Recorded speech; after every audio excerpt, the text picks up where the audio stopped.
Bonjour à tous, bienvenue sur France 24. Des lauréats qui n'avaient pas tant attiré la lumière ces derniers jours et pourtant ils ont remporté le prix Nobel de la paix qui leur a été décerné tout à l'heure à Oslo en Norvège. Je vous propose de revivre ce moment. Le prix a donc été décerné à un opposant biélorusse, Ales Bialiatski, à l'ONG russe Mémorial et au Centre ukrainien pour les libertés civiles. On va en parler avec notre chroniqueur international, Bruno Darou. Bruno, est-ce que ce choix est surprenant?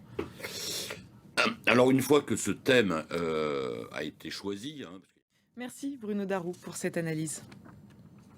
Et on va parler encore d'Ukraine et de cette menace prise au sérieux par Joe Biden, l'emploi de l'arme nucléaire par la Russie. Le président américain a mis en garde hier soir contre un risque d'apocalypse nucléaire. L'heure est au recueillement en Thaïlande au lendemain de la tuerie perpétrée dans une crèche dans le nord du pays. Un massacre qui a fait 36 morts, en majorité des enfants. Quelques heures plus tard, l'assaillant s'est donné la mort. La police a donné un petit peu plus d'informations sur son profil. Le Premier ministre et le roi se sont rendus au chevet des familles des victimes. Le récit de Nicolas Chamontin. Une étape importante dans la dépénalisation du cannabis aux États-Unis. Joe Biden a annoncé qu'il allait gracier des milliers d'Américains condamnés pour possession de marijuana. C'était une promesse qu'il avait formulée lors de sa campagne.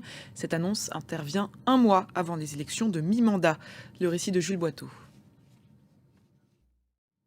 Les Français face à une pénurie de carburant, compliqué pour les professionnels de faire leur plein ces jours-ci. Chaque jour, des infirmiers libéraux ou encore des chauffeurs routiers sont obligés de parcourir des centaines de kilomètres pour trouver de l'essence. Un reportage de Marine Delpech pour France 2. Et ce matin sur LCI, le ministre des Transports a voulu rassurer les Français. Clément Beaune a annoncé de nouvelles mesures. On l'écoute. Nous mobilisons tous les leviers. Et c'est la fin de cette édition. Merci de l'avoir suivi. L'information continue sur France 24.